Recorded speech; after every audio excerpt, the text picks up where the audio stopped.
Hello friends, मैं मुस्तकीम Ali sir. हम लोगों ने प्रीवियस जो लेक्चर पढ़ा था उसमें हम लोगों ने बात की थी, मेरे भाई ज़रा समझने का काम करना, उसमें हम लोगों ने बात की थी रिफ्लेक्सिव प्रोनाउन की। तो किसकी भाई मेरे? तो उसमें हमने बात की थी रिफ्लेक्सिव प्रोनाउन की। ठीक है, ये बात समझ में आ रही है?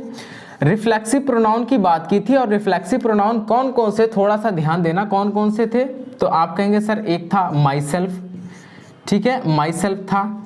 एक हमारा था होता है जिसको हम योर सेल्फ भी बोलते हैं और योर सेल्फ्स भी बोलते हैं। ठीक है, योर सेल्फ्स भी बोलते हैं। ठीक, एक हमारा जिसमें होता है जिसको हम लोग बोलते हैं अवर सेल्फ्स। ठीक है, क्या होता है? अवर सेल्फ्स होता है। एक को कह सकते हैं हिम सेल्फ कह सकते हैं। ठीक है, दूसरे को हर सेल्फ कह सकते हैं हम लोग, हर सेल्फ। ठीक, हर सेल्फ के बाद एक होता है आपका देम सेल्फ, देम सेल्फ्स। ठीक है, देम सेल्फ्स कह सकते हैं। इसी प्रकार से अगर आप देखेंगे तो वन सेल्फ भी होता है। ठीक है, वन सेल्फ। ठीक, इतने की बात करते हैं, वन सेल्फ भी होता है। तो इतने की अगर हम लोग बात करें, अब अगर इतने की हम लोग बात करें तो हम लोगों ने कल ये समझा था कि रिफ्लेक्सिव प्रोनाउन क्या होता है इससे पहले, और रिफ्लेक्सिव प्रोनाउन का क्या काम होता है वो हमने समझ लिया था कि कुछ ऐसी वर्ब्स होती हैं जिनके साथ हमेशा रिफ्लेक्सिव प्रोनाउन लगता है। और मैंने बहुत सारे एग्जांपल्स को आपके साथ डिस्कस किया था, बहुत अच्छे लेवल पे समझने का आपने भी काम किया था। आज हम लोग इसी सेगमेंट को कुछ आगे बढ़ाएंगे और कुछ में इम्पॉर्टेंट चीज़ है। इम्पॉर्टेंट चीज़ इसलिए है क्योंकि हर जगह पर रिफ्लेक्सिव प्रोनाउन नहीं लगता है। कुछ ऐसी आपकी वर्ब्स होती हैं जिनके साथ में रिफ्लेक्सिव प्रोनाउन का यूज़ नहीं होता है। पिछले पार्ट में हमने ये पढ़ा था कि कुछ ऐसी वर्ब है जिनके साथ स्पेशली आपकी कुछ ऐसी ट्रांजिटिव वर्ब है जिनके साथ अगर ऑब्जेक्ट नहीं है तो वहां पर हम लोग रिफ्लेक्सिव प्रोनाउन का यूज करेंगे। लेकिन अब कुछ ऐसी वर्ब है कि जिनके साथ रिफ्लेक्सिव प्रोनाउन का यूज मेरे भाई नहीं किया जाता। आइए वो वर्ब कौन कौन सी है थोड़ा सा उन पे फोकस कर ले। जैसे कि एक शब्द होता है आपका, आपने सुना होगा एक शब्द आपका होता है कीप। ये सुना है कीप? ठीक है, कीप होता है, बहुत बढ़िया शब्द है। इसके अलावा अगर आपने सुना होगा तो एक शब्द आपका होता है स्टॉप। ठीक, स्टॉप भी एक ऐसा है। स्टॉप के अलावा अगर हम लोग बात करें तो एक शब्द होता है आपका हाइड। ठीक, हाइड भी एक ऐसा शब्द होता है। हाइड के अलावा अगर कहना चाहें तो एक शब्द होता है आपका बेद। क्या होता है मेरे भाई? जिसको कहने का काम किया जाता है बेद। ये सुना है आपने? तो इसको हम लोग बेद कहते हैं। ठीक, बेद के अलावा अगर बात करें तो एक शब्द आपका चलता है जिसको हम लोग कहने का काम करते हैं, क्या मेरे भाई? स्टार्ट। ठीक, ये बात समझ में आ गई? स्टार्ट। स्टार्ट के अलावा अगर हम लोग बात करें तो एक होता है क्लीन, और क्लीन अगर कहना चाहें तो ऐसे हो तो कई हैं, लेकिन ऐसे करके अगर वॉश भी होता है। ठीक, तो ये ऐसे आपकी वर्ब हैं कि जिनके साथ रिफ्लेक्सिव प्रोनाउन का यूज नहीं होता है। ये बात समझ आ रही है कि जिनके साथ रिफ्लेक्सिव प्रोनाउन का यूज मेरे भाई नहीं होता है। हम जैसे कल हमने एक सेंटेंस देखा था, थोड़ा उस पर आप गौर करने की कोशिश करें। हमने एक सेंटेंस देखा था, क्या? She introduced in the party। ठीक, she introduced in the party। और एक सेंटेंस था she introduced her brother in the party। ठीक है, in the party। तो आपने देखा था क्या मेरे भाई, जरा गौर करें, आपने देखा था कि ये इंट्रोड्यूस जो है वो अपने आप में एक ट्रांजिटिव वर्ब है, और ट्रांजिटिव वर्ब का एक ऑब्जेक्ट होता है जो ट्रांजिटिव वर्ब व्हाट, हु या हुम का अगर आंसर देगी, व्हाट और हुम का जो आंसर देगी, हु का तो नहीं लेकिन हुम का जो आंसर देगी वो इस ट्रांजिटिव वर्ब का ऑब्जेक्ट हो जाएगा। ठीक, मैंने कहा सी इंट्रोड्यूस्ड, उसने इंट्रोडक्शन दिया, इंट्रोड्यूस किया, क्या किया? तो इसके पास ऑब्जेक्ट नहीं है, लेकिन ये है कि कहाँ किया, तो ये वेयर का सेंस दे रहा है। अगर वेयर की बात आएगी तो ये चीज दर्शाने का काम करती एडवर्ब ऑफ प्लेस, यानी जो इंट्रोडक्शन देने का जो काम किया गया था वो कहाँ किया गया था? तो आप बोलेंगे पार्टी में किया गया था। यानी मुझे चाहिए इस ट्रांजिटिव वर्ब को ऑब्जेक्ट, और यहाँ पर ऑब्जेक्ट नहीं है, तो इसी प्रकार से इस ट्रांजिटिव वर्ब को ऑब्जेक्ट हम लोग रख देंगे, क्या? Her self. ये बात समझ में आ रही है? हर सेल्फ हमने रख दिया है। लेकिन अगर अब हम बात करें तो हमने कहा शी इंट्रोड्यूस्ड, उसने इंट्रोड्यूस किया, किसको किया?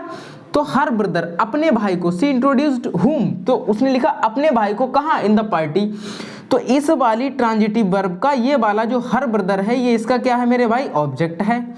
तो यहाँ पर मामला फिट हो गया कि ये ट्रांजिटिव वर्ब है, इसके साथ ऑब्जेक्ट होना चाहिए। अगर ऑब्जेक्ट नहीं है तो उसके स्थान पर आप रिफ्लेक्सिव प्रोनाउन का यूज कर सकते हैं, कोई इसमें दिक्कत वाली बात नहीं है। यहाँ तक आपने समझ लिया था। आगे दिक्कत वाली बात क्या आती है, जब हम लोग बात करते हैं कि इस टाइप के सेंटेंस को कैसे देखिएगा। मैंने एक सेंटेंस यहाँ पर लिखा है, मैंने लिखा रोहन, क्या लिखा है मेरे भाई, Rohan.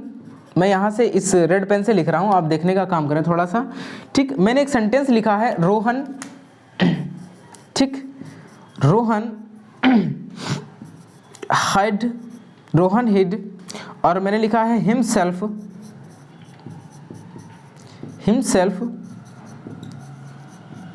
Behind the tree.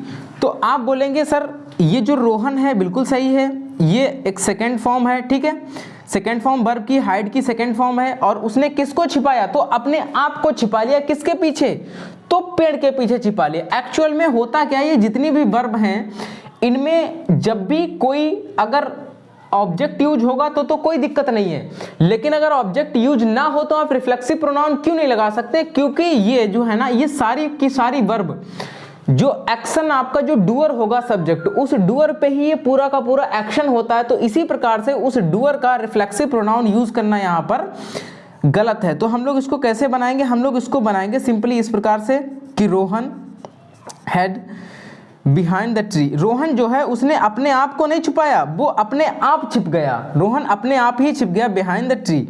Rohan अपने आप ही ट्री के पीछे छिप गया है। तो इस प्रकार से आप लोग इसे बना सकते हैं, ठीक है। ये बात आपके समझ में आई है।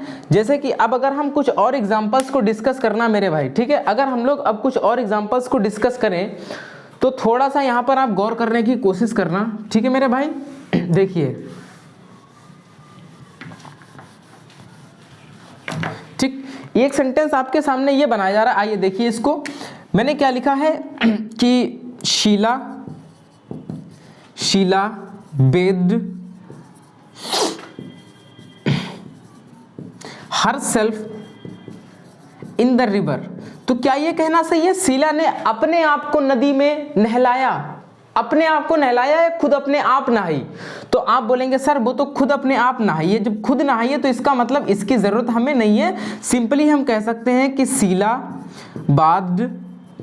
बाद और कहाँ, तो इन द रिवर। ये बात आपके समझ में आ गई भाई है, ये बात समझ में आ गई कि इन वर्ब्स के बाद आपको क्या लिखना है, इन वर्ब्स के बाद कभी भी रिफ्लेक्सिव प्रोनाउन का यूज नहीं होता है, लेकिन हाँ इनके बाद ऑब्जेक्ट का यूज आप कर सकते हैं। कोई भी ऑब्जेक्ट आ जाए तो उसका यूज कर सकते हैं आप, ठीक है।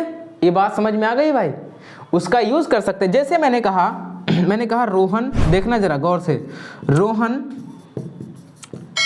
Stopped playing cricket. क्या लिखा है, रोहन स्टॉप्ड प्लेइंग क्रिकेट। और एक मैंने लिखा है रोहन स्टॉप्ड हिमसेल्फ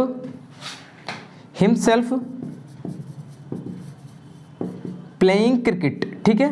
तो आप बोलेंगे सर बिल्कुल ये बात तो आपने सही कही है कि स्टॉप के बाद एक मुझे चाहिए ऑब्जेक्ट है, रोहन ने स्टॉप किया, तो क्या स्टॉप किया, तो आप बोलेंगे खेलना उसने स्टॉप किया, ठीक, खेलना उसने स्टॉप किया। क्या खेलना, तो क्रिकेट खेलना स्टॉप किया। रोहन ने स्टॉप्ड कर दिया, किसको, हिमसेल्फ, अपने आप को स्टॉप्ड कर दिया। तो अपने आप को थोड़ी ना कोई बंदा स्टॉप करता है, वो एक्शन को स्टॉप करता है, अपने आप को बंद नहीं करता। जो एक्शन हो रहा है वो उसको बंद करने का काम करता है, ना कि अपने आप को। ये बात आपके समझ में आ गई मेरे भाई है। तो इस प्रकार से इन सभी के साथ में आप अगर ऑब्जेक्ट लगा होगा तो लगा रहने देंगे, कोई दिक्कत नहीं है, लेकिन अगर ऑब्जेक्ट नहीं है तो आप इनके साथ रिफ्लेक्सिव प्रोनाउन का यूज नहीं कर सकते। इतनी बात आपके यहां पर बैठ गई है, तो आई होप कि इतनी बात तो बैठ गई होगी, ठीक। एक दिक्कत स्टूडेंट्स के साथ ये होती है, वो बोलते हैं कि सर ये रिफ्लेक्सिव प्रोनाउन, और अगर हम एम्फैटिक प्रोनाउन की बात करते हैं, किसकी मेरे भाई, तो अगर हम लोग बात करते हैं एम्फैटिक प्रोनाउन की, ठीक है, अगर हम लोग बात कर लेते हैं एम्फैटिक प्रोनाउन की, ठीक है, अगर हम लोग बात कर लेते हैं एम्फैटिक प्रोनाउन की, तो इसमें क्या डिफरेंस होता है, हम लोग कैसे पहचानेंगे कि एम्फैटिक प्रोनाउन ये कहां पर यूज हो रहा है और किस लिए हो रहा है।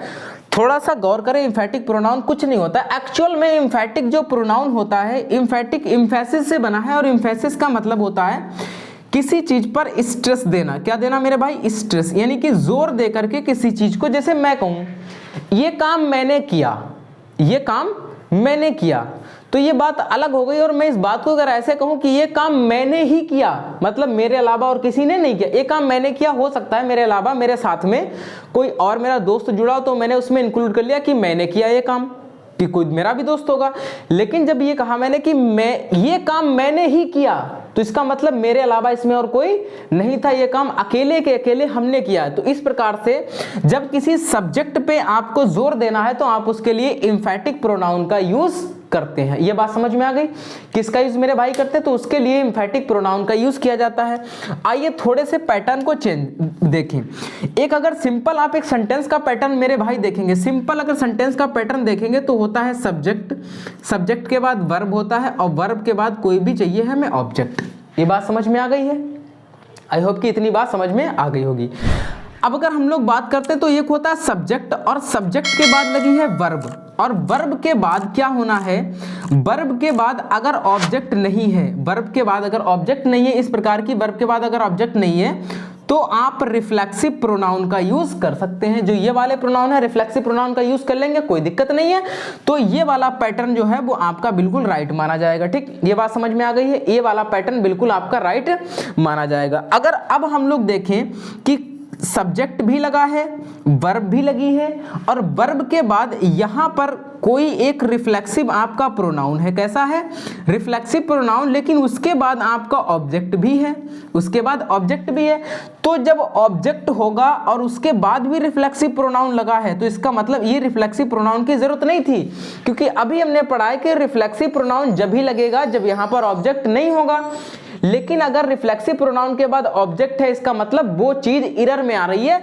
तो इस रिफ्लेक्सिव प्रोनाउन को हटा करके इसके स्थान पर हम लोग ऑब्जेक्ट को ले आएंगे। ये इसका राइट पैटर्न होता है कि अगर सब्जेक्ट के बाद आपको रिफ्लेक्सिव वर्ब के बाद रिफ्लेक्सिव प्रोनाउन मिल रहा है और उसके बाद कोई भी अगर एक ऑब्जेक्ट लगा है तो आप रिफ्लेक्सिव प्रोनाउन को गलत मानेंगे। ठीक, इतनी बात मेरे भाई आपके समझ में आ गई है? नहीं आई है? अगर अब हम बोलें तो एक लिखा है सब्जेक्ट, सब्जेक्ट के बाद लगी हुई है वर्ब, सब्जेक्ट के बाद क्या लगी हुई है? वर्ब, और वर्ब के बाद देखें तो ऑब्जेक्ट लगा हुआ है, और ऑब्जेक्ट के बाद अगर इधर रिफ्लेक्सिव प्रोनाउन आपका है तो ये चीज सही है। देखो, अगर ऑब्जेक्ट के बाद रिफ्लेक्सिव प्रोनाउन है तो सही है, लेकिन ऑब्जेक्ट से पहले अगर रिफ्लेक्सिव प्रोनाउन है तो गलत है। अब देखना, देखो जिसके ये पड़ोस में जिसे लगा है तो ये रिफ्लेक्सिव प्रोनाउन इस वर्ब के लिए काम करेगा, इस वर्ब का ये ऑब्जेक्ट बनेगा और इस वर्ब का ऑब्जेक्ट ये भी है। तो यानी कि इस वाले को हम ऑब्जेक्ट नहीं मानेंगे, इसको मानेंगे।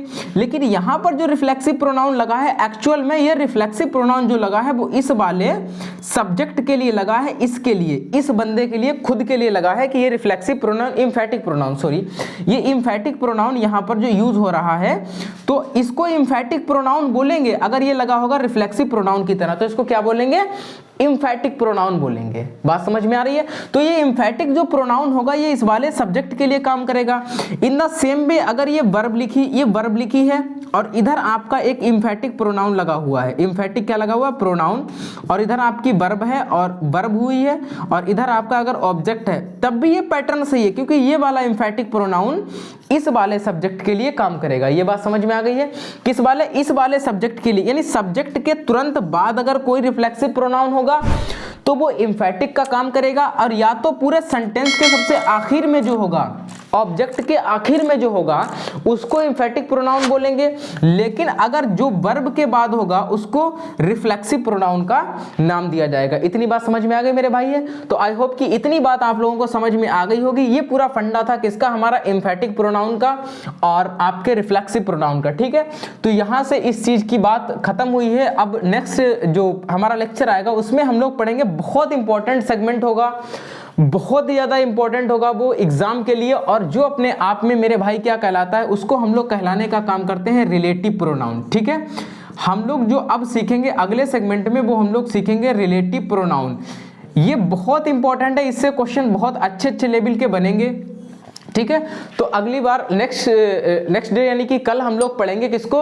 रिलेटिव प्रोनाउन को। ठीक है मेरे भाई, तब तक के लिए आप लोग इसको अच्छी तरीके से नोट करिएगा, बढ़िया करके रिवीजन करिएगा, हर एक दिन इसको पढ़िएगा, बहुत इंपॉर्टेंट चीज है। बिल्कुल आपको जो ना कॉन्सेप्चुअल पढ़ाया था, ये नहीं कि ऐसा होगा ही होगा, क्यों होगा ऐसा, आप ये चीज समझे पहले। ठीक है, उसके तह तक जाएंगे। बहुत खूबसूरत सीरीज है, इसको हम लोग पढ़ेंगे। ठीक है, चलिए थैंक यू भाई सो मच। और अगर आपको वीडियो अच्छे लग रहे हो तो बिल्कुल शेयर करें, कमेंट्स करें और चैनल को सब्सक्राइब जरूर करें। ठीक है भाई। Thank you so much.